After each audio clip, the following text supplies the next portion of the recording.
Okay, August 19th, a little after 3, I'll call the meeting to order of the Board of Directors of Trinity Metro. First order of business is the Pledge of Allegiance. I'd ask Ben to direct us in the pledge.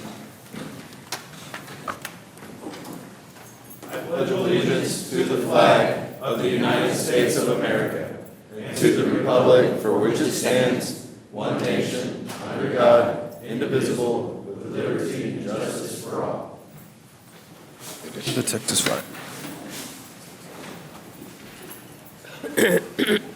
Okay, we have the next order of business. We have some speakers. We have 3 speakers. They'll be given 3 minutes, and if you'd state your name and your address at the podium, we all would appreciate it for the record. First one is Sandra Pettis. Pettit, okay. Please come up.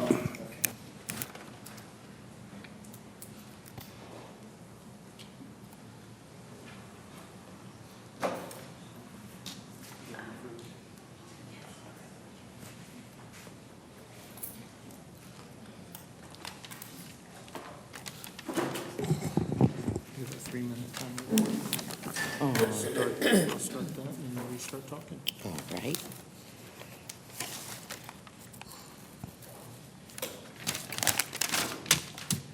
All right. Good afternoon. Good afternoon.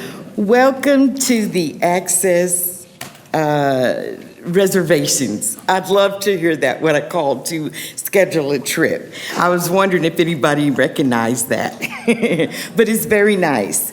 It is a time now to strive for excellence.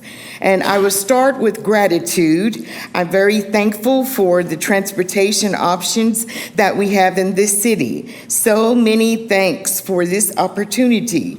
Imagine if after driving yourself around and then suddenly you are not able to drive yourself anymore. That is something. We don't really think about it until it kind of happens to us, and then you're like, wow, well, what do I do? How do I get here and there? So it's a big difference, and mind you, I like to think of it as driving yourself. It's a really great privilege, and I do sincerely miss that. But however, I'm very thankful that we have some options. All right, let's see. But that is not the end. I take advantage of the ability to use the transportation that is available. And it's fantastic. And I can go Dallas, Fort Worth, Plano, Grapevine, wherever I need to go. So thank you all for making this possible.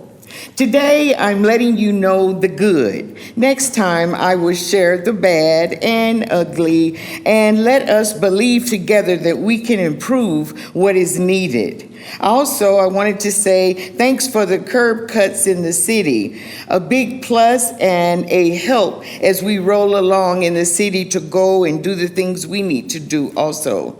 Thank you all for what you have done to make this thing better, and striving for better excellence will help in other areas. So I wanted to say thank you very much for the work, everything that went involved with making this possible. Some cities don't have what we have, and that makes it very difficult for if you want to try to still get around. So I'm saying to you, thank you for all that you have done to make that possible. And where some others cannot speak for themselves, I speak and say thank you for them also.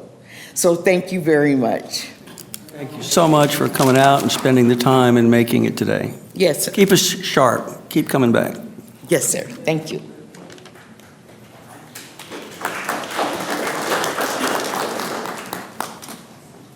The next speaker is Prine Stahl. Oh, somebody needs to. There's no C in this. Prince, no, it's not you. It's a scribe. I got the next one. Hi. Good afternoon, everybody. My name is Prince Starr. I reside at 8301 Heidi Lane, apartment 313 here in Fort Worth, Texas. I am here to, she came with the good, I'm kind of coming with a little bad about the access program.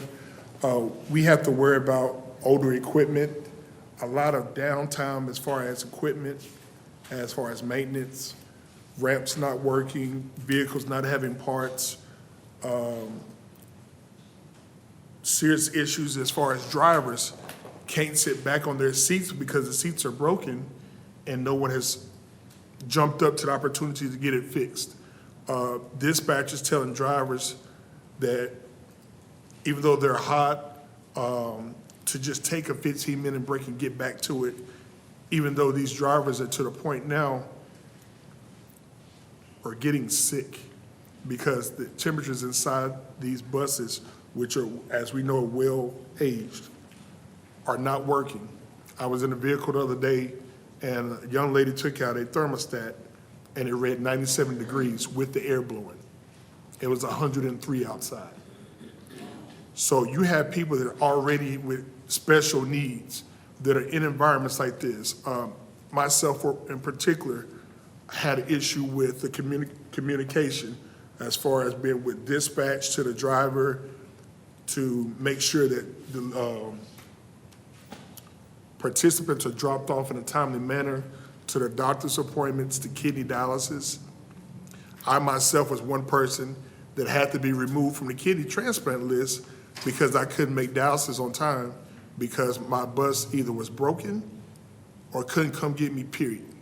So I want to kind of make it known that these are issues that I think as a participant and as a truck driver who cares a lot about safety for myself and everyone around me, including other cars.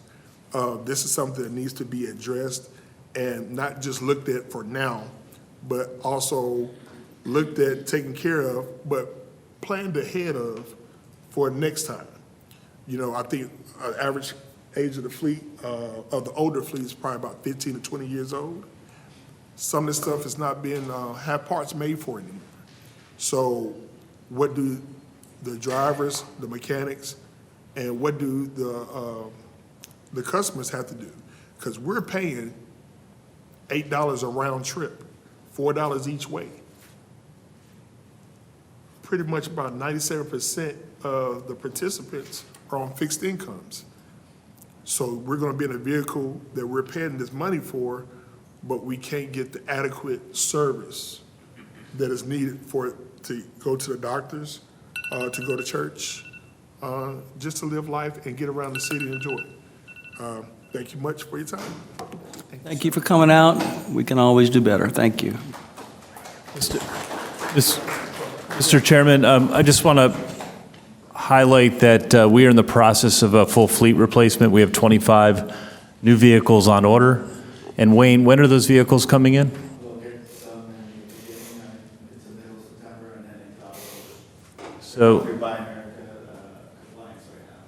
So the new fleet will greatly improve reliability and, of course, comfort and working air conditioning, all of which our customers expect and deserve. Thank you, Rich. And the last speaker we have is Ashton Smith.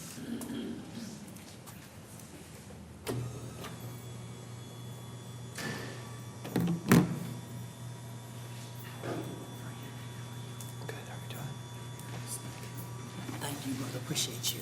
Thank you. Thanks. Yes, my name is Ashton Smith. I hail here from Dallas, Fort Worth, and I'm glad to be here in temperatures of 110 degrees. I'll paraphrase off of the last gentleman.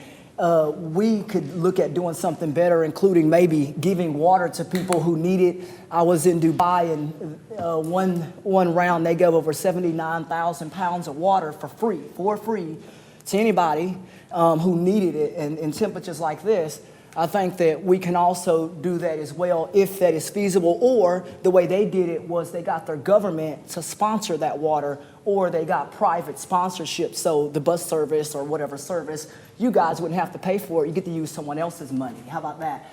And then the other thing I also would like to say is, and this is tough, right? People in this temperature, somebody in that way, maybe not $50, but if everyone gave someone something, it would help them out a lot. And so I just think that if we meet the needs of people and where they're at, and not necessarily judge them, and I'm not saying to ban people who aren't clean, but in Dubai and Qatar and places I've been, you can't ride their transportation like that. So maybe rules in America, you maybe have to work with that. And so those are some of the things I think about. But we have to look at addressing also the shelter problem.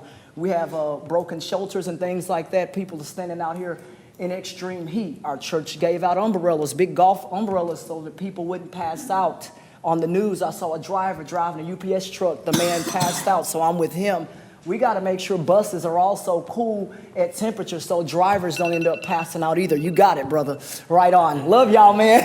Love it, man. Thank you. Yes, appreciate you coming out. Okay. Has everyone had the opportunity to look at the meeting minutes from June 17th? Move to approve. Second. Motion is second. All those in favor say aye. Aye. Any opposed? The motion carries. We'll go to our information items and reports, and the first is the update of our mission, vision, and values. You've heard me speak a number of times about, since our board retreat earlier this year, about a new mission, vision, values. We're just here on the agenda codifying that and putting that on the record. Our mission statement, connecting people to life. I think that's really, got to love that, right? Vision statement, the preferred choice for simple, safe, and innovative mobility services.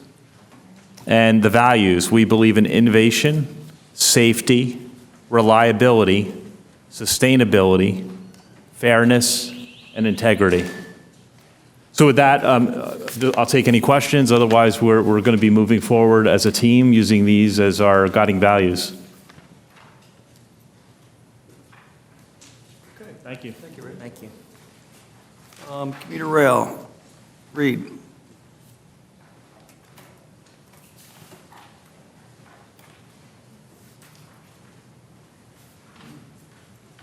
Good afternoon, ladies and gentlemen. I'm Reed Lanham, the Vice President of Rail here at Trinity Metro. I'll give you a brief overview of our last month's performance on TexRail and TRE. Both railroads had another stellar month. As we all know, it's a bit warm outside these days. Both railroads were over goal for on-time performance. I've mentioned this before, but if you remember back a couple of summers ago, we had a lot of equipment issues during this extreme heat. Our teams have done a great job of working with Stadler, the vehicle manufacturer, our TRE team, the attention they pay to some well-used equipment that we operate. I'll put it that way. We've done a great job of correcting those issues and being able to provide and maintain a very reliable commuter rail service. Our ridership for last month on TexRail again saw a record high for the month of July. We were at 69,000, which again, we're ecstatic about. We've got plans moving forward to continue to increase that ridership. If we continue on this path, we're seeing anywhere from 5 to 20% gains month after month in ridership. With a few improvements we'd like to make to the schedule, a little foreboding, we think that's going to jump up significantly. Again, the safety of our teams, I cannot express my gratitude towards our contractor and our management teams at both TRE and TexRail for the manner in which we drive safety and push safety with the public and the workforce. Some of the jobs that we do on the railroad, I say we, our contractors do out there, it's very difficult, especially in weather like this. And the attention to detail and level of focus that it takes to continue to do this day after day and go home safely is very commendable. So with that, I'll take any questions. I'd like to save some time for later. I'll just make a couple comments since I always do. On behalf of NRH and our residents, thank you so much for the increased parking at Smithfield. Residents love that opportunity to be able to park there and not have to drive to DFW and pay some exorbitant parking rates. So they're using that extra fun on their vacation. And the other thing is, I think it was in July or June, Grapevine had concerts out in front of the Hotel Vin, and our daughter and son-in-law had been going out there, and so they invited us to go out there with them one Friday, and it was a blast to catch the train from the Smithfield station with me and about 17 of my closest neighbors to go to the concert. And you can tell they were there for the concert. They had their wagons, and we had our chairs, our coolers. And then on the way back, there's about 17 of us on the train to go there. But on the way back, there were about 40 people on the platform, which about half of them got off at Smithfield, and the others told me they're going on the Iron Horse. So, you know, we stress and we always promote that we are trying to provide a quality of life opportunities for our residents, and this is another great quality of life. So thank you to TexRail, thank you to Reed and his team, and thank you to Grapevine, the city of Grapevine, for providing us those opportunities. Thanks, Tito. Great comments. Councilor Reed? Okay, we'll move on to marketing communications. Melissa?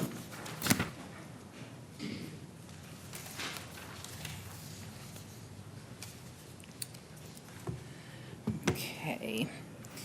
Thank you, Mr. Chairman and the Trinity Metro Board of Directors. In your packets on pages 10 through 23, the Marketing and Communications Group has provided an overview of Orange Line updates ahead of the service launch next month. So hopefully by this point in time, you all have heard about this exciting new Orange Line that we are at this, less than a month away from launching in the middle of September. So it's something we're all really excited about, great opportunity to build partnerships and build riderships. So on page 12, and let's see, I always mess up the clicker, don't I? There we go. All right. On page 12, it's worth a reminder that we anticipate the Orange Line to be the first step in an entire network of color-coded routes. So these routes are meant to travel to and from Fort Worth's most sought-after destinations. We're beginning with the Orange Line this fall. We've got the Blue Line on deck in the spring, and then a couple of other proposed routes that we're in conversations about right now. So the Blue Line, it might be a little bit hard to see on the map, but we anticipate that that would loop downtown, hitting all of the hotels and all of the dining and entertainment in the downtown district.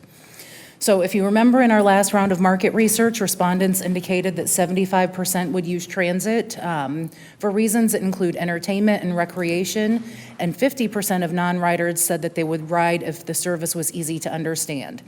It's really our thought that if this network, what we're doing when we simplify this network, it'll make it much easier for people to understand and be enticed to ride. So moving on to page 13, you'll find the new service maps. A large section of this map remains unchanged with the current Route 15, but new features make this route a desirable experience for those traveling in between downtown Fort Worth and the Fort Worth Stockyards, those two entertainment districts. Of note, one thing that is new is that our planning group worked really hard at adding a downtown loop. So you'll see that loop on the right-hand side, hitting every hotel in downtown Fort Worth and making access to the Stockyards very easy. They also worked really hard of adding increased frequency early in the mornings and late at night. Early in the mornings, thinking it would be for people who might live and work in either district that need to travel using transit. Late at night, we want you to be able to go to the Stockyards, have your fun in Billy Bob's or downtown, and then return back wherever you came from. On page 14, now this is where things get really excited. You can see an image of our first new Orange Line bus. So just a little backstory, the exterior artwork for this bus was created, well, for all three of the buses, three designs, 6 buses. All the designs were created by a local artist. This artist already has artwork at the Stockyards or at the North Side Station for TexRail, so there's already a connection to this artist and the North Side. It was cultivated. We had a really close partnership with stakeholders in the Stockyards. Boy, that's a tongue twister. That we've been meeting with since the spring. So we had a group that we met with frequently, our design team, their marketing folks, and so they were able to give us a lot of feedback to share to the artists that culminated in the designs for the Orange Line. So you're going to see the Drover bus today. When you all attend the event on Friday, September 13th, I hope you'll get to see the other 2 buses, but there's a barrel racer and there's also a music and dance theme bus to kind of highlight everything there is to do in the Stockyards. So moving on to page 15, you can see the artwork mirrored in our shelters. This treatment will be installed on the shelters along the route to create consistent experience. You'll also note special bus stop signage that will be added to those bus stops as well. So we're really leaning heavily on the idea of orange line, stockyards. On page 16, you'll see a sample of what we call our hitching post stop. We originally proposed this for our stop at Main and Exchange heading north on Main Street. If you've been up there, you know that area, there's some challenges with sidewalk width, not blocking the murals, some things that we have tried to problem solve since we've been in the project. I don't know that we're there yet, so instead we're going to move these art pieces to the Texrail Northside Station and perhaps Fort Worth Central Station. The good news is that our Stockyard stakeholders are committed to helping us find a solution for that stop at Main and Exchange, and we'll continue to work with them to find an alternate to make that bus stop really special. On pages 17 through 21, you'll find information on our paid campaigns, as well as some advertising samples. We've got quite a broad mix. I won't go through all of it because there is a lot. I'd like for you to read it, and I'll answer any questions. But we've got stuff slated for the Fort Worth Star-Telegram. We've got outdoor billboards. We've got social media. We've got Fort Worth Weekly, digital media. And what you're not seeing on here that's not spelled out in the packet, but definitely worth talking about, is some of the on-the-ground outreach that has been coordinated through Nicole Adams, Strategic Partnerships Manager in our group, in partnership with folks from our community engagement team and our planning departments. So they have really been tag teaming, meeting with hotels one-on-one, meeting with business owners one-on-one, meeting with groups one-on-one that are in close proximity to the route to really kind of customize outreach for them, like how do they want to promote this route to their visitors. And kind of a funny story, last month, Rich, Wayne, Nicole, some other folks and I, we attended a hotel manager's breakfast hosted by Visit Fort Worth.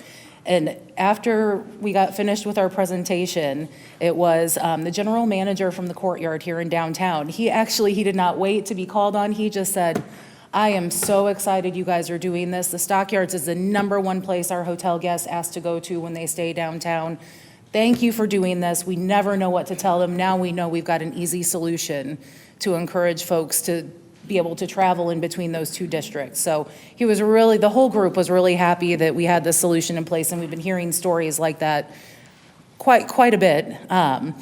So anyways, on page 22, this is really important. I want to share with you a list of already held or upcoming events to promote the service. So a team of us went in front of the Stockyards Business Association today. That was Wayne, Nicole, and myself.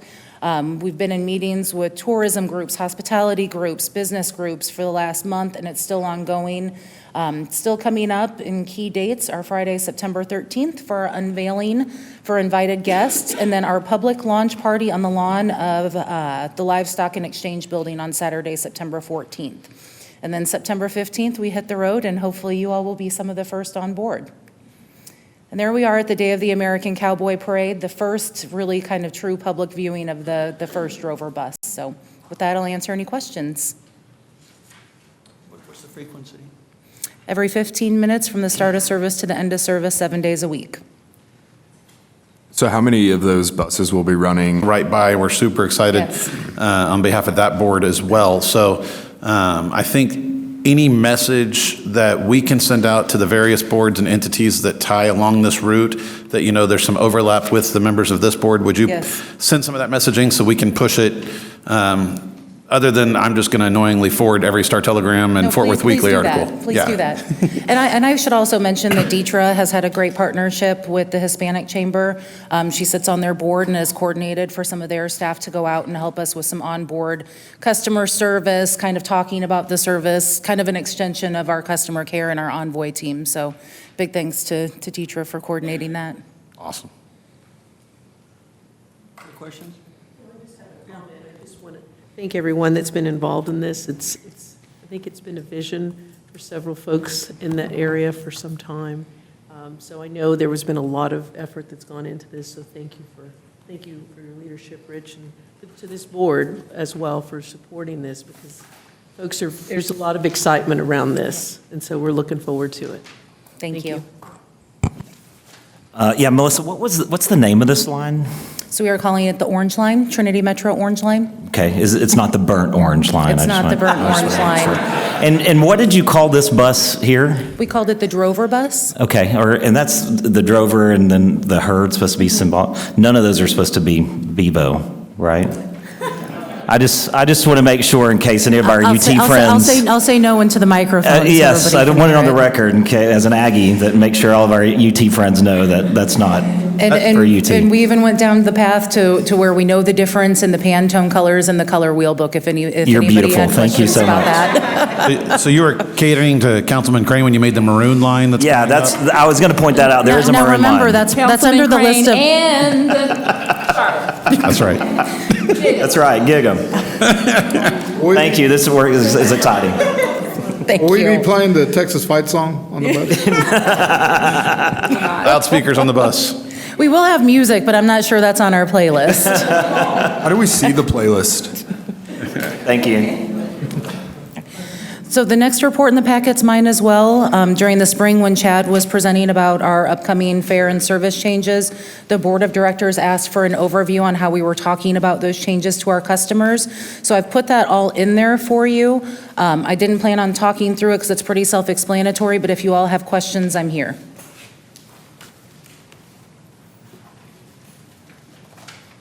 Okay. All right, thank you.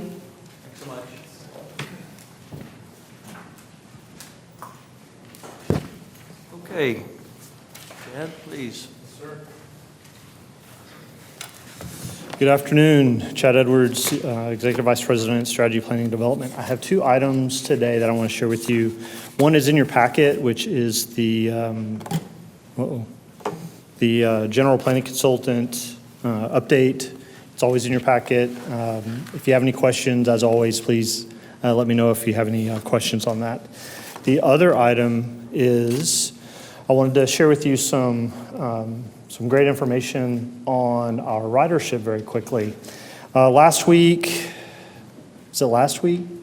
RTC met, maybe 2 weeks ago, RTC met at the Irving Transportation Summit.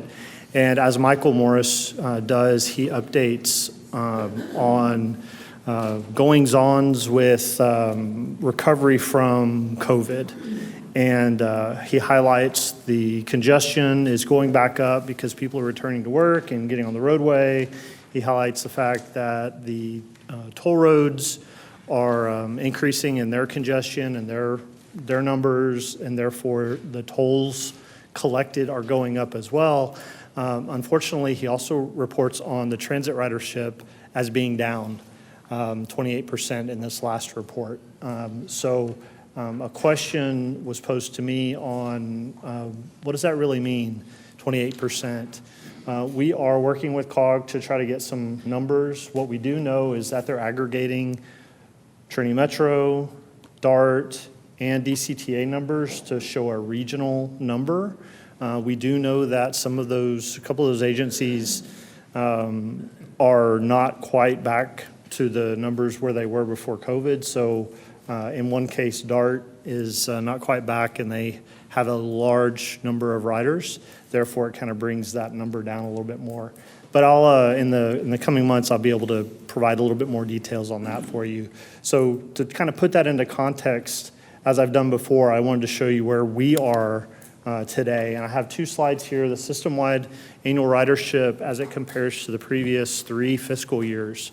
A highlight here is that if you look at FY24, the blue shows year-to-date.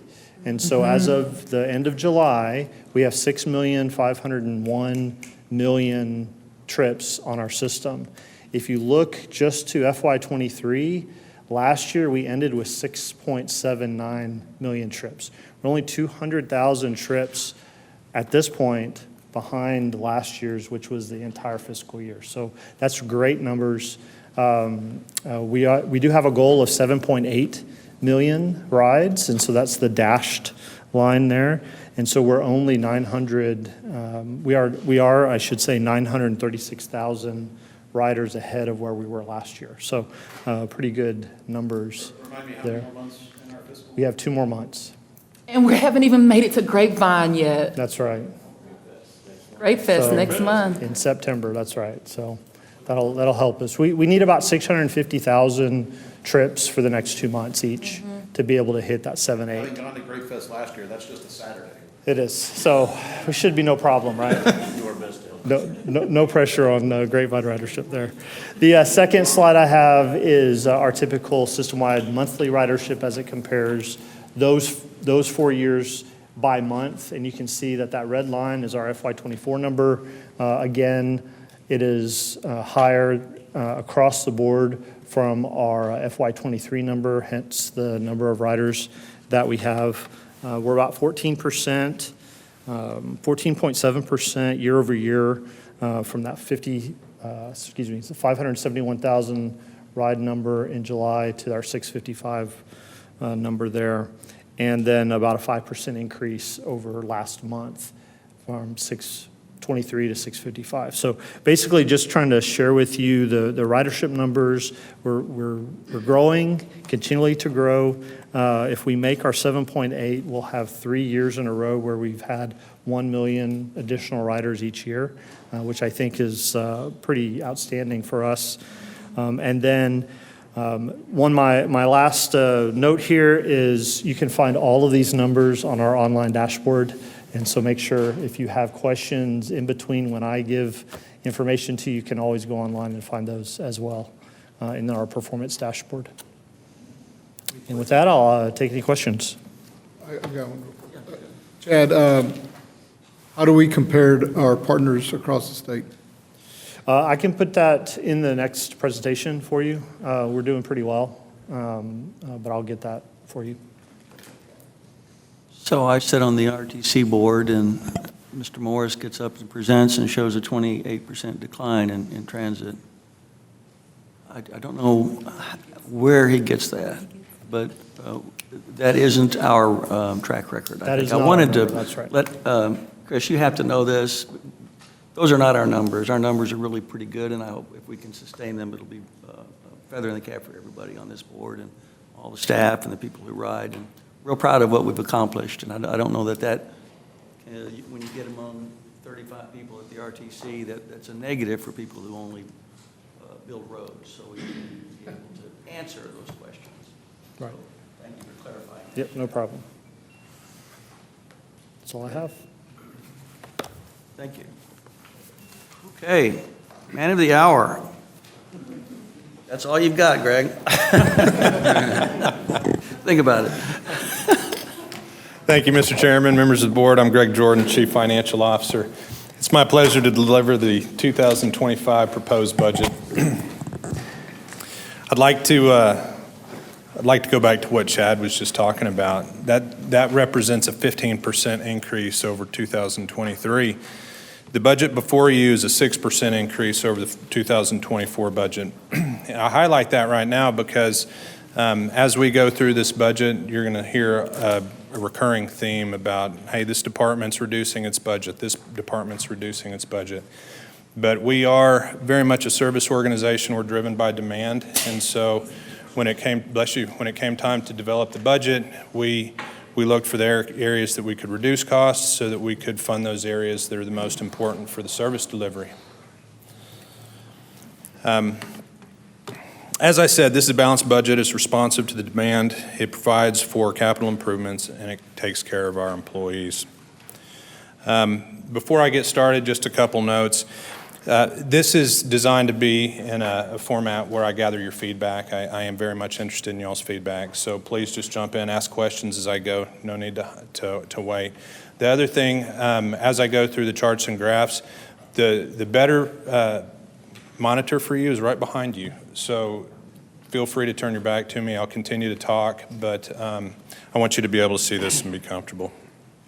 So this is the agenda before you. I'm going to talk a little bit about the evolution of the budget and our financial reporting. I want to talk a little bit about the funding of Trinity Metro, how our operating revenues mix in with the capital and the sales tax, and how we actually run the machine. I'm going to talk briefly about budget highlights and enhancements, talk a little bit about the revenue overview. Then I'm going to get into the departmental operating budgets, round out with capital and then next steps. So, oh, I skipped one. So the evolution of the budget, we turned our attention this year to providing you monthly financial reports that are more geared towards giving you a 9/30 outlook, right? So less of a month-to-date, year-to-date value and more of a projection. And so we work with the departments, we work with the different business managers. That helps us get a better understanding for the ongoing operating budget. We incorporate those into your monthly financial reports, but ultimately that data comes in and helps us feed the proposed budget. And then we find ourselves today talking about these things. The FY24 proposed budget in its entirety is to the right.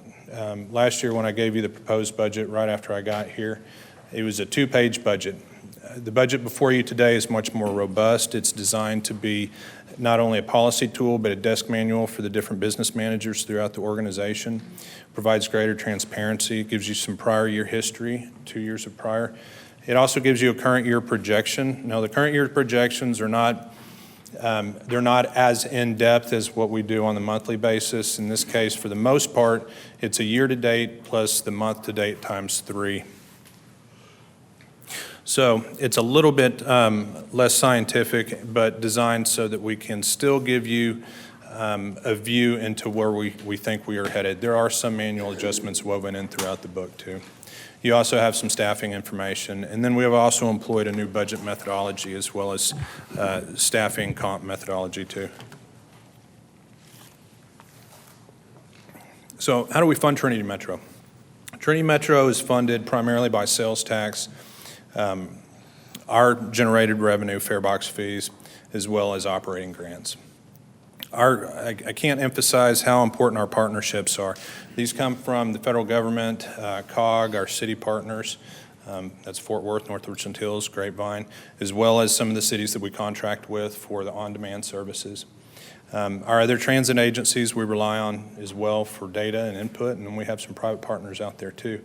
The majority of our capital funds are generated by pooling the resources that we have and federal grants. And so what does that look like? Well, on an annual basis, when we look at the way that we fund ourselves, we have sales tax of $132.7 million. This represents 73% of our total operating revenues. We have operating grants of $32.5 million. Fare box and other represents about $15.5. So we balance out at $180 million, 0.6. Now, without the operating grants, we're going to find ourselves in a deficit position. So the operating grants and the fare box collections total out to just under $150 million, which would leave a gap of the operating costs, which is $163.8 of 15.7. That would require us to cut our operating by 9.5% if we no longer received these grants. And so the grants are very important for our operating. I'm also going to draw your attention on the surplus for capital, the second to the bottom row there. That's $16.7 million. So that $16.7 million, those are the revenues that we have that are not encumbered for anything else. We can apply those to future grant matches, but that's all we have in this budget to promote future capital. So when I talk about the grants and our partnerships with higher levels of government, it really is critical because we can get, 80% match on many of these vehicles. Sometimes it's a 50% match. But without those matching dollars for capital, it would be very, very difficult to fund what we need. Okay.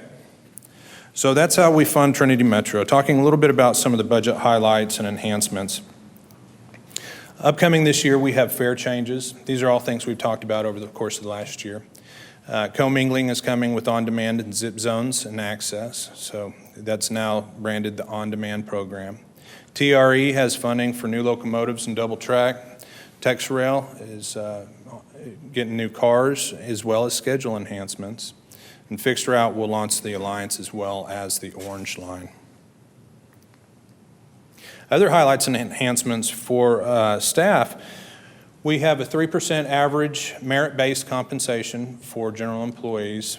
The union employees are eligible for 2.5%, that's per contract. And then on the benefits side, tuition reimbursement will increase from $1,800 per year to $3,000 per year per individual.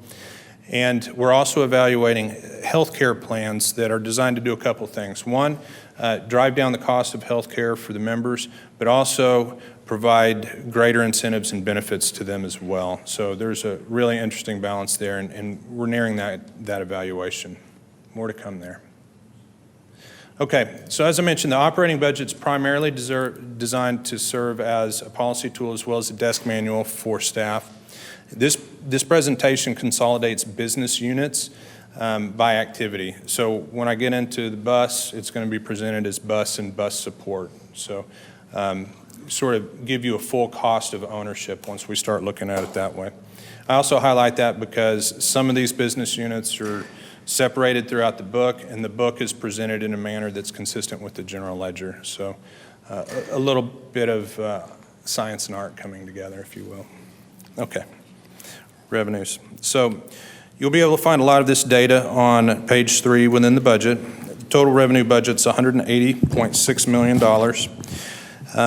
Highlighting sales tax. Sales tax is something we've spoken quite a bit on lately. It represents about 3/4 of our overall revenues on the operating side.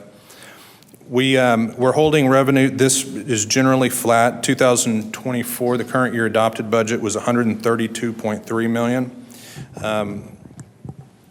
We're currently budgeting $132.7 million. That increase is attributable primarily to the Grapevine sales tax projections.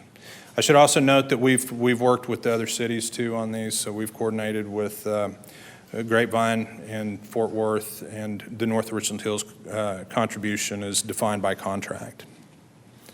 So on the expenditure side, I'm going to spend a little bit more time on this one because there's a lot that goes into this. The FY24 adopted budget was $154.7 million. So we're increasing the expenditure budget by $9 million, or just about 6%. At the same time, we see purchase transportation and personnel costs going up by $7 million each. So there's a $14 million increase right off the bat, but we're only increasing the expenditure budget by 10. So again, as I go through the departmental budgets, there's going to be a lot of recurring theme about, hey, there's a reduction here, there's a reduction here. That's so that we could find the funds available to support the primary goals, but without sacrifice. So we spent a lot of time on that.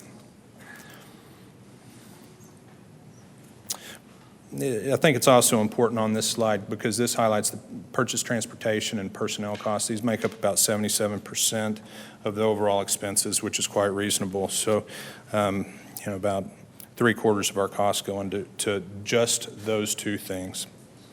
Okay. So now I'm going to get into the individual departments. Administration. Some of these, as I said, are going to be standalone business units. This is a standalone business unit. You'll see in a second the way that the combined work, but essentially the data elements remain generally the same. In FY 2024, admin budget was at $1.9 million. It's in 25 proposed to be $1.2 million, representing a 37% reduction. Now, a big part of this reduction was the way in which we budgeted for training. In the current year, 24, we had training consolidated in administration. It's now been redistributed out to the various business units, again, to give a better reflection of the cost of ownership. The admin budget decreases by $700,000. The cost of that was $600,000 for training, so it's a net reduction of $100,000. Community engagement is the first business unit that consolidates multiple functions, and you'll see that on this. So we have a consolidation of customer relations, customer care, and the Envoy program. This business unit goes up by about 12%, and this is primarily in the areas of personnel, as you see on the slide. These are the nice, kind people that make sure that when we're traveling and our visitors come to town, that they get safely from their destination to their end goal. So these people are really critical for our engagement when we help people find their path from point A to point B. Okay. Finance budget decreases by about 13%. This is due to service reductions. Finance is made up of accounting, payroll, budgets, grant, budget and grants. Grants moved into finance in FY24, had previously been in planning. So you'll see a corresponding note on the planning slides there as well. Here you can see the total reduction of 13%. In finance, total FTE count of 22 people. Human resources decreases from 2.9 million to 2.6. Of course, HR represents our human resources administrative functions, hiring, training.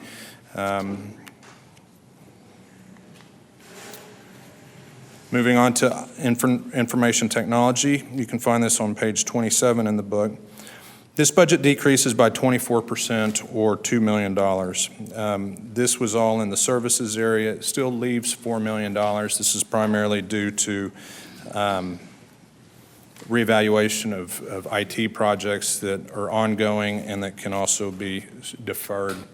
I think it's important to note, though, when we look at the IT budget over time, this is a perfectly reasonable story. When we look at FY22, we see the IT budget at $4.3 million. In FY23 actual, they spent 5.6, and now we're looking at 6.9. Again, it's a reduction from 9.1 in the current year to 6.9 million in FY25. The marketing budget reduces its budget by 20%. It had previously been budgeted at $5 million. It's now budgeted at $4.1 million. Primarily, marketing is made up of contracts to help support and promote all of our activities. And they do a fabulous job, as we've seen on the presentation prior. Ridership is increasing at a very, very aggressive pace. Planning and development. This is made up of 3 business units. The bulk of this is also in personnel and services. It's a lean group, not a whole lot of other costs there. Their budget decreases from $4.5 million in the current year to $3.7 in the future in FY25. So that's a 17% reduction in their overall budget for those 3 business units. Procurement, 97% staff. They remain flat at $1.1 million from the current year to $1.1 million next year. Very little change there. So the risk, safety, and security functions, these have been consolidated because they generally complement one another. Services make up the bulk of this. This is primarily in security contracts, and let me find my page again. We also moved part of their reduction, which is a 9% reduction overall. There had previously been $300,000 for the annual audit, which we naturally moved to accounting because that's where it really makes sense, is in accounting. So this budget represents 4 FTEs and $4.4 million. And here are the 3 business units: safety, security, and risk. There's also some reduction to the cost of insurance as well, or legal fees rather. So the next couple are rail. Tex rail remains very flat, 31 million in the current year, moving to 33 million next year, which is a 6% increase. TRE increases from $17 million to $19 million. There's only 2 FTEs in there. TRE can be found on page 61 in your book. Here comes the big one. Bus and bus support. Okay, $44 million for bus and bus support. This represents 432 employees. Compensation went up by $5 million. Well, compensation and personnel cost increased by $5 million. One of the real interesting things about this, again, we're proposing a budget of $44.2 million. The current year adopted budget is $38.8 million. So that's a 14% increase year over year for all of these business units that support the bus activity. However, when we look back at the current projection, it only represents a 3.5% increase. So really what we've done here is we've level set the bus and bus support activities so that the budget reflects what the bus and bus support folks need to actually provide the service that we have the demand for. So On a year-over-year compared to the adopted budget, it is a dramatic increase of 14%. But when we look at where we're currently trending, not so much, 3.5%. I'll pause. I know I've been going through this relatively rapidly. Are there any, did I scoot past any questions that anybody may have had thus far? Okay. Okay. Northeast Tarrant Transportation Services. 100% of this is purchased transportation. This is also 100% reimbursable, so this is through contract. On demand, so this is access and access support. We have 80 FTEs dedicated to this to the tune of $15.1 million. Overall, the cost of the program goes up by about $3 million over the current year adopted, representing about a 31% increase. Again, this is driven purely on demand, driven purely by demand. I can get twisted up on that if I'm not careful. Zip zones, $8.5 million, also 100% purchase transportation. This is increasing by $2 million. There's a couple on here that I need to highlight. The South Tarrant On-Demand program, that's $450,000. I'm going to come back. That's the second row here. I'm going to come back with the adopted budget and remove that because Crowley and Everman have both opted out for the FY25 budget year. So I will make an adjustment to the adopted budget for the adopted budget when I come back in September. Real quick question. When I was looking through it I love your charts better than reading the boring stuff. But pages 67 and 84, we got into the actual breakdowns of the on-demand, and I noticed like the Alliance on-demand, 23 we're at 524,000, 24 we're at 850,000, and for projecting for 25 at 2.8 million. It's a pretty scale up. Are we seeing that? Is that a usage difference? Is that a cost of services difference? Is that a et cetera, et cetera? That's probably something I should respond back to you in writing. I don't have an answer for you right now on that. I meant to email you per the instructions ahead of time. I did not. No, I really, what I can say is we've worked with the business units to develop these. I think probably the best way for me to go back and give you a robust answer is to go back and work with the business unit. I absolutely love, and I love this level of data. I just want to say that this is so much better than the two-page type report. For our responsibility as a board is to truly be in the weeds on this. Just for reference, I would love a little more input on the Alliance, South Side and Southeast, just understanding the fluctuations for the last 4 years. Okay. I think cognitively it's just we've had increased areas, geographic areas and usage, et cetera, but I just, as an intent of making sure that we're being responsible.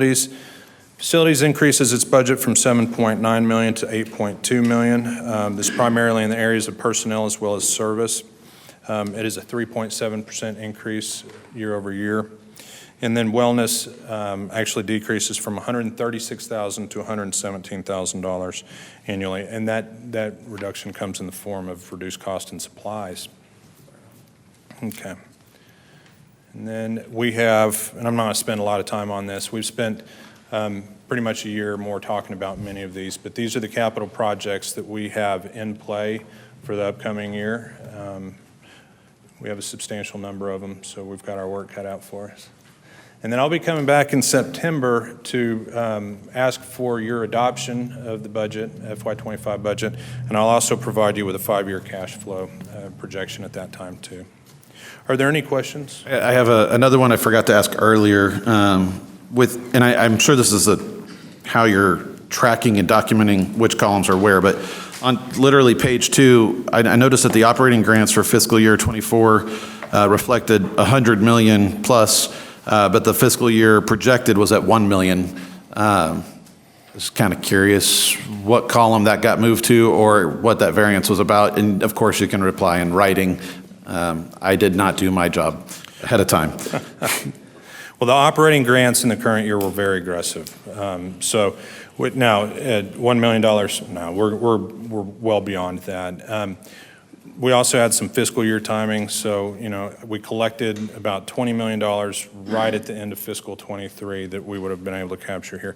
I think year-to-date, that number probably is much higher. I think it's around 25 or 30. Awesome. There's probably just a phantom in the data someplace that generated that. So- Perfect. And then I know as chair of the bike sharing, I should advocate for that continually, but I do want to say, as someone who has envoyed for a day, I think a continual commitment to growing the Envoy program will be huge for us. There has not been a person I've engaged with that hasn't had something nice to say about how our envoys have helped them literally on every service. Their just general presence is huge, and I know this shows balanced growth and all of that, but as a continual request from one board member, I think that's a place where we will always see good ROI.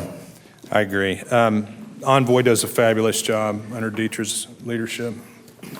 I have a quick question on the TRE double tracking. Yes, sir. Is that the budget to complete our half of the double tracking, or is that this year's commitment to it? Our half of the double tracking was $16 million. Okay. I have another question, Greg. Earlier, you highlighted the importance of operating grants. I'm just curious, was that emphasis cautionary, or was it just informational?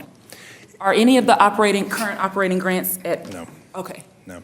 It was primarily informational. I don't know how much dialogue you've had in the past in terms of how the machine actually operates and funds itself. And so I just felt that was a conversation that y'all might appreciate. Thank you. Yes, ma'am. Sure. Greg, thank you for all this information, and I appreciate all of the extra supplemental information as well. When you give the sales tax information, it might be in here, and I may have missed it. Can we get that breakdown by city? Sure, yes. It may. I thought I saw it, but I just wanted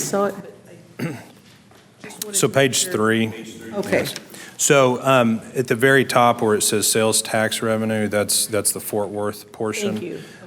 Grapevine and North Richland Hills are a little bit different because they pay the equivalent of 3/8 of a penny for the TexRail service. We get a full half penny off of the sales tax collected in Fort Worth. Okay, so it's a little different. Okay. That's why those are distinguished out separately, because there's different relationships. Thank you, Greg.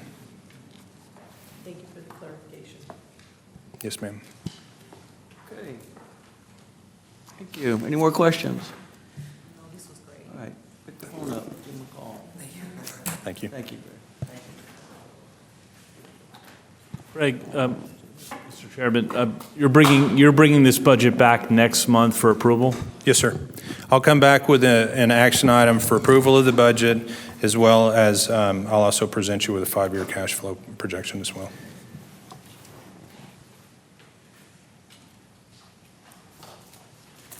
Okay, Kelly. All right, good afternoon. Kelly Shields, VP of HR. Not going to take as long as Greg did. I'm just going to go over the resolution for approving the membership in NeoRide and the Ohio Council of Governments. One of the things that we can do by joining or partnering with NeoRide is we can pursue some of the cooperative agreements that will be advantageous to Trinity Metro. One such program is the Fair Payment Solution platforms that we're looking at. So by partnering with them, we can get, kind of piggyback on some of their agreements.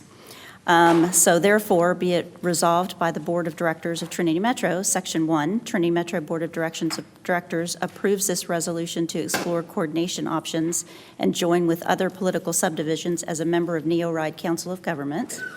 Section 2, the Director of Procurement is appointed as the primary voting director, and the Procurement Manager is appointed as the alternative voting director to represent Trinity Metro on the NeoRide Council of Government Board. And I'll answer any questions that you may have. Any questions about NeoRide?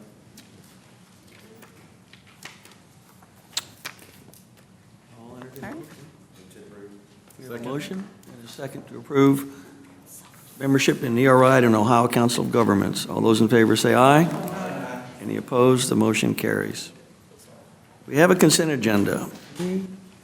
Would anyone like to discuss any matter on the consent agenda and remove it from the consent agenda?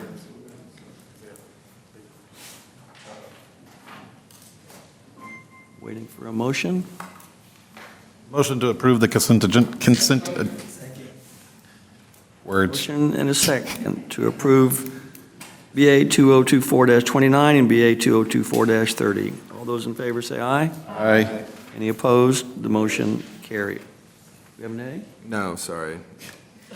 Just zoned out there for a second. No. It's hot over here. Can't take them out, you know? No, don't take me outside. Okay, now we have a president's report. Rich, what have you got for us today? Good day, Mr. Chairman, board members, Trinity Metro staff, and members of the public. You have just heard the update on Trinity Metro's Orange Line. You know, this new service is part and parcel of the new vision for Trinity Metro. You heard our new vision statement earlier is to be the preferred choice for simple, safe, innovative mobility services. And Trinity Metro's Orange Line is exactly that. And let me just pause here and say that we are being strategic. I think you've seen that from staff here and the leadership team, that we want to be bold in our thinking for the future of transit, and we realize that we don't have a lot of resources to grow the system currently. So what we're trying to do is apply a dose of innovation here to deliver new services, get on the radar with a lot of people who may not realize we're there. And so the Orange Line is really about that. Orange Line number one is simple. You've got bright orange buses that will run up and down North Main every 15 minutes, 7 days a week. It's going to make convenient stops at all the hotels. Number two, Orange Line is safe. If you take the Orange Line, it means you're leaving driving to others and having the freedom to enjoy a cold beverage, go out and have fun. And Orange Line number three is innovative. Our new buses offer an entirely new and upgraded onboard experience that would feel right at home at Walt Disney World. And that's really the thing to be sure it is a success. Could you raise your hands in the audience here if you've had a role in Orange Line? It's yeah.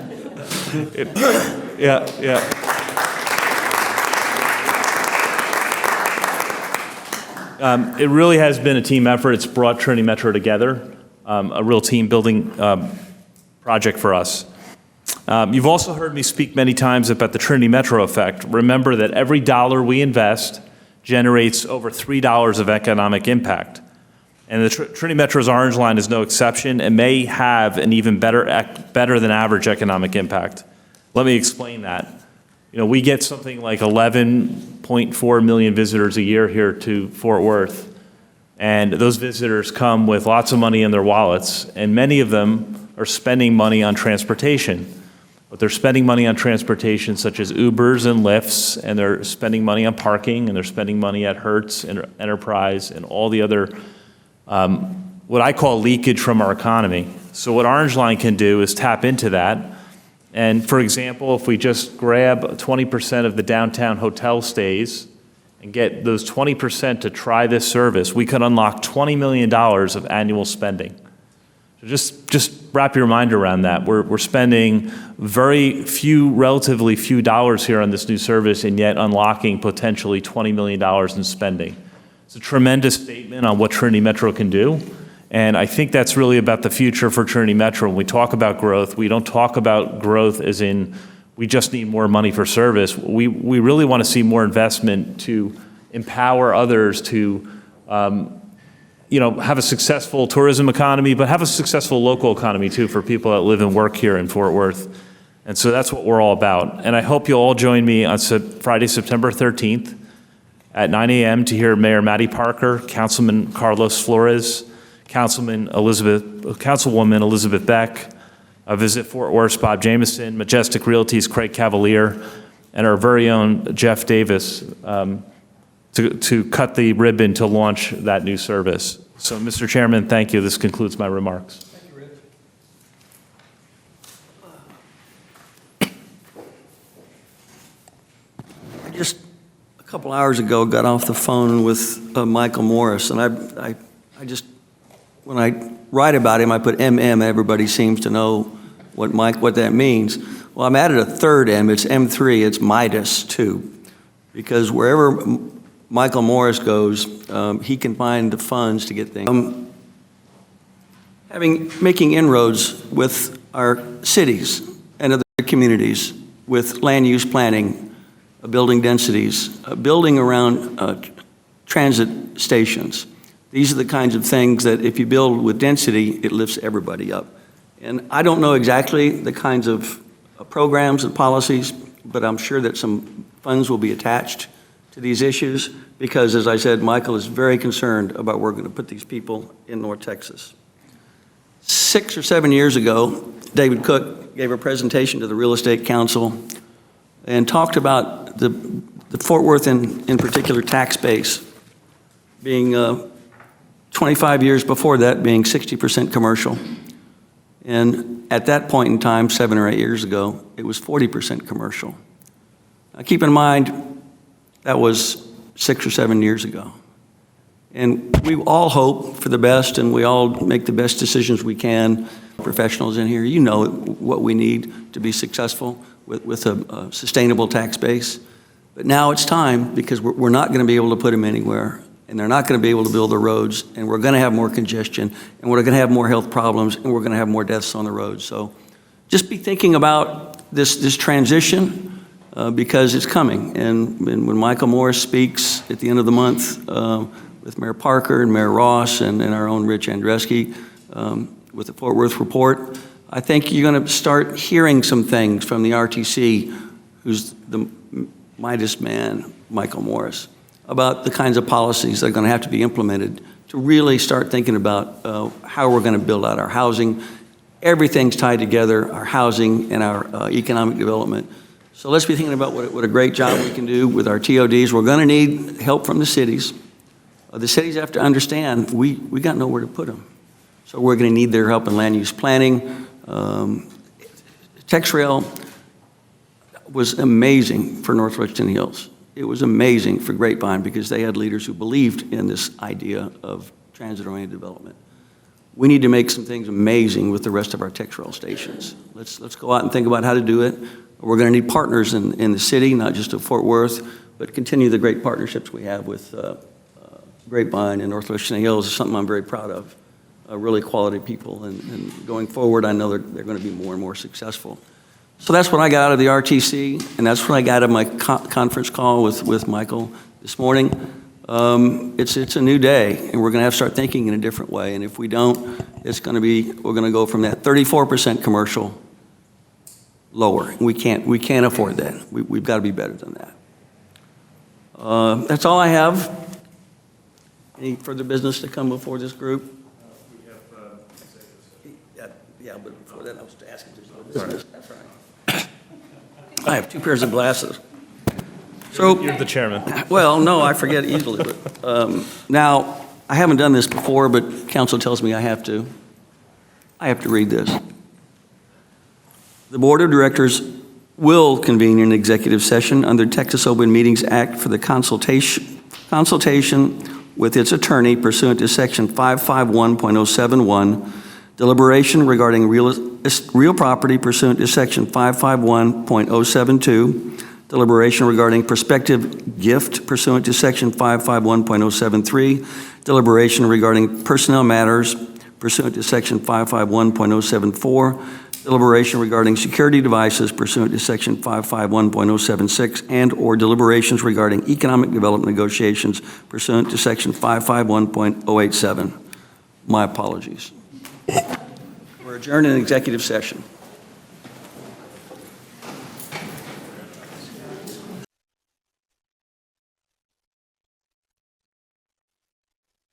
Approve. Move to approve. Move to approve. We're done. Hello, everyone. It's 5 minutes to 5. I have to go to a We, meeting. have returned from executive session, and now we're in open session. There being no further business to come before the board, we are adjourned. Thank you.